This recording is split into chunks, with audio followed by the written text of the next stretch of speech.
Bonjour tout le monde, je vous souhaite un bon dimanche, j'espère que vous allez bien et je vous remercie de passer quelques minutes en ma compagnie. La semaine dernière, je me rendais sur Paris, dans les locaux de Babelio, pour y rencontrer un éditeur et une autrice de la maison d'édition Rajo.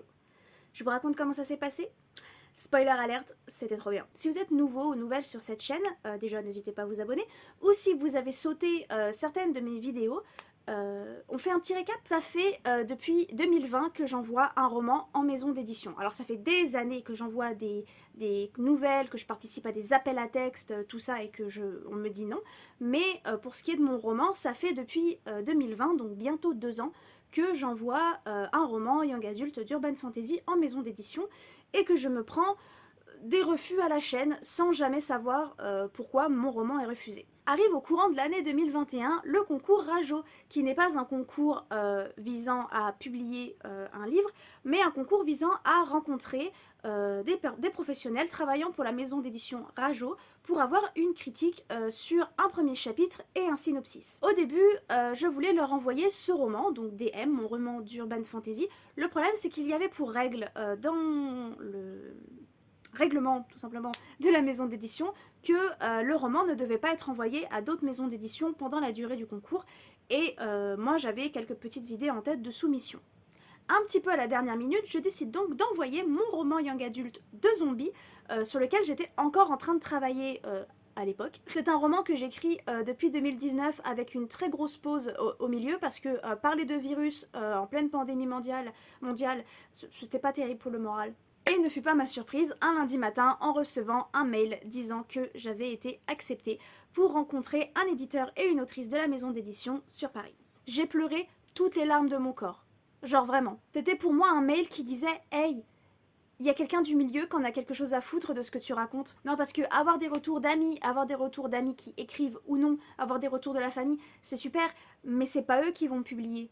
C'est pas eux qui vont réaliser le seul et unique rêve que j'ai dans ma vie et ma seule et unique raison d'exister. Alors certes, il n'y avait pas de publication à la clé, mais c'était quand même un éditeur et une autrice qui avaient lu, et puis d'autres personnes d'une maison d'édition, qui avaient lu mon texte et qui s'étaient dit là-dessus, il y a quelque chose. Après tous les refus que je me suis pris au courant de ma vie d'autrice, ça m'a fait vraiment du bien. Arrive donc le jeudi et je me rends sur Paris, une ville dans laquelle je ne me sens pas du tout en sécurité, mon anxiété était à haut niveau, il y a eu des problèmes de transport partout, mais je parviens quand même à arriver avec 1 heure d'avance. Je sais pas comment j'ai fait. J'ai donc dû traîner dans Paris avec la boule au ventre et la peur de me perdre et la peur qu'il m'arrive quelque chose et la peur également que ça se passe mal après en arrivant chez Babelio. J'arrive chez Babelio, je suis accueillie par des jus de fruits et des petits gâteaux, c'était bien cool, et un petit papier disant que pourquoi pas cette réunion pouvait amener à une publication. Je vous cache pas que j'avais le cœur qui s'est emballé, mais alors vitesse grand V. On me propose alors de rejoindre les autres auteurs et les autres autrices invités ce jour-là, dans un petit salon, et ça a été vraiment très agréable de rencontrer d'autres personnes qui écrivent en vrai. Je parle énormément d'écriture sur cette chaîne, je parle énormément d'écriture sur les réseaux sociaux. L'écriture, c'est pratiquement tout ce qui fait ma personnalité. J'aime parler écriture. Le problème, c'est que dans la vraie vie, parler, c'est pas ce que je préfère. Communiquer, en général, c'est quelque chose qui me donne beaucoup d'anxiété et qui ne me plaît pas, tout simplement. C'est-à-dire, je n'aime pas parler, je le fais quand il le faut, tout ça, mais si je pouvais passer une journée entière sans parler à personne, en dehors de peut-être ma petite sœur et mon chat, ça m'irait très bien. Mais voilà, parler écriture, c'est quelque chose que j'aimerais faire, mais que j'avais jamais réussi à faire pour la simple et bonne raison que là, dans la vraie vie, en dehors des réseaux sociaux, en dehors de tout ça, si je parle écriture, je parle à des gens qui savent pas de quoi je parle. Pour certains, peut-être même s'en moquent un peu, ou que s'ils s'en moquent pas, ça leur parle pas. Je peux parler narration, je peux parler structure de texte, je peux parler point de vue, je peux parler tout ce que je veux. Ça fait sonner aucune cloche là-haut. Du coup, là, je me suis retrouvée dans une pièce entourée d'auteurs et d'autrices plus ou moins débutants et débutantes, parce qu'il y en avait qui étaient déjà publiés, ou il y en avait qui écrivaient depuis longtemps, il y en avait dont c'était le premier roman, il y en avait qui l'avaient terminé, il y en avait qui ne l'avaient pas terminé, et on a discuté pendant un bon moment, en fait, déjà au début, et puis ensuite entre les rendez-vous, de ce qu'on faisait, de notre projet, de pourquoi on était là, de ce qu'on faisait en dehors de l'écriture, et c'était tellement agréable. Ce qui a été très agréable aussi, c'est d'avoir 1 ou 2 personnes qui me reconnaissent et qui me disent que vous regardez cette chaîne. Alors vous pouvez pas savoir combien ça m'a fait chaud dans mon petit cœur. C'était vraiment genre agréable, c'était la première fois qu'on me reconnaissait de quelque part, qu'on savait qui j'étais et qu'on me disait de vive voix « Hey, on se connaît pas dans la vraie vie, mais j'apprécie beaucoup ton travail. » C'était trop bien. Au fil des discussions et du jus de pomme et des petits gâteaux, je finis par rencontrer un éditeur et c'était incroyable. Pour résumer la petite réunion de 20 minutes très vite, en très grande, voilà, et puis après on va aller un peu plus en profondeur, il y avait plus de choses négatives, entre guillemets, à dire sur mon texte que de positives, mais c'était tellement bienveillant, c'était tellement gentil, c'était tellement bien expliqué, et ça venait, les commentaires, les compliments semblaient venir du cœur, semblaient venir de quelqu'un qui avait vraiment aimé mon texte mais qui lui avait trouvé des défauts, que pas un seul moment je me suis sentie blessée, vexée ou mal à l'aise, alors que je vous ai déjà dit que moi les commentaires négatifs, c'est compliqué. Du coup,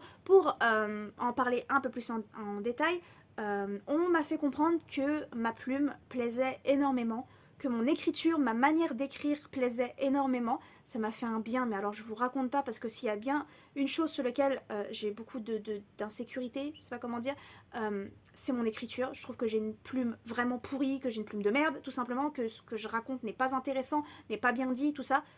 Donc certes, ils n'ont lu que le prologue et un synopsis, on va revenir sur le synopsis, mais ils m'ont dit que j'avais une plume vraiment intéressante. Ils m'ont dit que je savais très bien mêler le trash, vu que c'était du zombie, et l'humour, qu'on se retrouvait bien dans le personnage principal, qu'elle était drôle, qu'elle était intéressante rien qu'avec le prologue, et qu'on avait envie de la suivre rien qu'avec le prologue, et ça m'a fait tellement chaud au cœur. En discutant donc avec plusieurs personnes qui ont lu mon texte, on m'a fait comprendre que le synopsis c'était vraiment pas mon truc, et que mon synopsis était vraiment mauvais, et qu'en lisant mes synopsis on n'avait pas envie de lire la suite de mon roman, de même lui donner sa chance. Et d'un côté me rassure entre guillemets, parce que ça peut vouloir dire que si mon roman se fait refuser depuis pratiquement 2 ans, c'est pas parce que le roman ne plaît pas, c'est parce que les maisons d'édition ne vont pas plus loin que le synopsis. Ce qui fait chier d'un côté, parce que moi j'aimerais bien que vous lisiez le roman. Mais donc, malgré le fait que le synopsis ne plaît pas, ils ont lu le prologue et ils ont adoré, tout simplement. Et ils ont dit il faut absolument... Vraiment, c'est vraiment les mots, hein. J'invente pas. On m'a fait comprendre qu'en fait, ils se sont dit il faut absolument qu'on invite cette personne, il faut absolument qu'on parle à cette personne. Il y avait ensuite quelques points négatifs à mettre en avant sur mon texte, ce à quoi je m'attendais, puisque c'était pour ça que j'étais là, en fait. Ce qui est assez intéressant, du coup, c'est que ces points négatifs, ils les ont soulevés seulement à partir du synopsis. Donc au final, ils n'avaient pas lu le roman et ils auraient pu être complètement à côté de la plaque, entre guillemets, surtout que le synopsis était mauvais. Mais j'ai trouvé qu'il y avait beaucoup de vérité dans ce qu'on m'a dit. On m'a dit de faire attention au point de vue, parce que même si mon narrateur est extérieur, ça se sent dans mon prologue que le narrateur est quand même très centré sur le personnage principal, et que donc quand les autres personnages se retrouvent tout seuls, ils ont un peu peur que la voix ne change pas dans la narration. On m'a aussi fait comprendre que la fin n'était pas au niveau de l'histoire, qu'il fallait que je retravaille cette fin parce que vraiment elle n'avait pas plu, et ensuite il fallait également que je revoie pas mal de mes révélations, de mes plot twists, parce qu'en fait c'était un petit peu facile, et on va pas se mentir, après discussion, après tout ça, je me suis dit que oui, peut-être il y avait énormément de facilité qui avait été prise dans mon texte. Ça veut dire que j'ai passé pratiquement 1 heure et demie à discuter d'écriture, mais à également m'entendre dire qu'il allait falloir que je change pratiquement 70% de mon texte. Alors c'est pas ce qu'on m'a dit, hein. On m'a pas dit il faut changer tout ça, on m'a pas dit ça, mais au fil des discussions, des idées me venaient, des idées de réécriture, des idées de comment j'allais corriger les choses, et évidemment quand une idée vient pour corriger quelque chose, il faut faire en sorte qu'elle soit cohérente depuis le début, il faut faire en sorte que ça tombe pas comme un cheveu sous la soupe, et donc oui, j'en ai déduit que il y a bien 70% du livre qu'il va falloir revoir vraiment en profondeur. Entre temps, j'ai pris des Insta, les plumes d'argent, les Twitter de certains et certaines d'entre vous. Au moment où je filme cette vidéo, on est lundi, donc ça fait jeudi, vendredi, samedi, dimanche, lundi. Ça fait donc 5 jours, presque une semaine, que je parle avec certains et certaines d'entre vous, et c'est plutôt agréable. Depuis ce rendez-vous, depuis cette réunion, entre guillemets, cette rencontre, c'est mieux rencontre comme mot, je n'arrête pas de prendre des notes, toutes les notes qui me viennent en tête. J'ai écrit pratiquement 4000 mots de notes en quelques jours, parce que j'ai 14 000 trucs qui me viennent en tête, 14 000 idées, des idées de dialogue, alors que je pensais que cette histoire était finie, et je me rends compte que j'en ai rien à faire d'envoyer à la poubelle, entre guillemets, une grosse partie de mon histoire pour recommencer. Enfin, mentalement, je suis prête. Parce que je me suis quand même donné pour objectif de refaire cette réécriture et de la finir pour le 1er février. On est le 7 actuellement et j'ai toujours pas repris l'écriture. J'ai toujours pas commencé à écrire. Mais, je vais m'y mettre. J'ai prévu de m'y mettre cet après-midi. En gros, l'éditeur m'a aussi fait comprendre que si je voulais, je pouvais envoyer mon texte soit maintenant à froid, soit réécrit. Je préfère lui envoyer réécrit. Qu'on peut s'échanger des mails si j'ai des questions, si j'ai des remarques, tout ça. Et que cela pourrait aboutir à une publication. Alors, attention, on va mettre de très gros guillemets et j'essaye de ne pas me monter la tête là-dessus et je veux que personne ne se monte la tête non plus dans les commentaires en commençant à me saucer et à me dire que voilà, c'est pas impossible. C'est pas impossible, mais on est quand même sur une porte très entrouverte. C'est-à-dire que je vais lui renvoyer mon texte, je vais travailler très dur dessus, lui renvoyer mon texte. Si ça lui plaît, il l'enverra en comité de lecture, et si ça plaît en comité de lecture, là peut-être qu'on pourra en discuter. Mais donc déjà, il y a plusieurs étapes. Que je termine la réécriture, que ça plaise à l'éditeur, et que ça plaise au comité de lecture. Et à la fin, on a la porte. Soit fermée, soit ouverte. Ce rencontre ne prouve pas que je vais repartir avec un contrat d'édition. Ce serait très cool, mais rien ne le prouve. Absolument rien. Donc du coup, on va travailler très dur quand même, on va faire de son mieux quand même. Au pire, eh ben, on aura un texte prêt pour un envoi dans d'autres maisons d'édition si Rajo décide de ne pas en vouloir, mais ça pourrait être une possibilité. Et rien que cette idée-là, rien qu'on m'ait dit pendant tout simplement 1h30, hey, ce que t'écris c'est super bien même s'il y a des choses à retravailler, et hey, il n'y a pas 100% de chance que tu y aboutisses, mais il y en a quand même un petit peu, donc tente le coup. Là, ça m'a fait du bien. Là, ça m'a donné l'impression de travailler pour quelque chose et que quelqu'un était prêt à m'écouter. J'ai vraiment passé une après-midi incroyable. J'étais sur un vrai petit nuage. Le lendemain au travail, j'arrivais pas à me concentrer. J'arrivais pas à penser à autre chose que mon roman. J'arrivais pas à penser à autre chose que l'écriture. J'arrivais pas à penser à autre chose que l'éditeur et que son mail et de ce que m'avait dit l'autrice Maëlle Desarts non plus. J'arrivais pas à revenir sur terre en fait. Parce que ce genre de journée-là où on parle écriture, où j'écris, où je réfléchis à mon roman, c'est la journée que je veux passer tous les jours.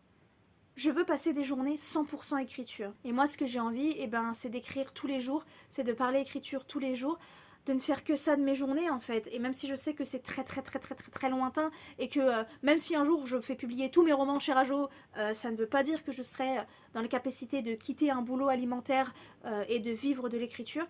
Ça fait du bien. Je vous remercie d'avoir regardé cette vidéo jusqu'au bout. Je vous embrasse très fort et je vous dis à la semaine prochaine.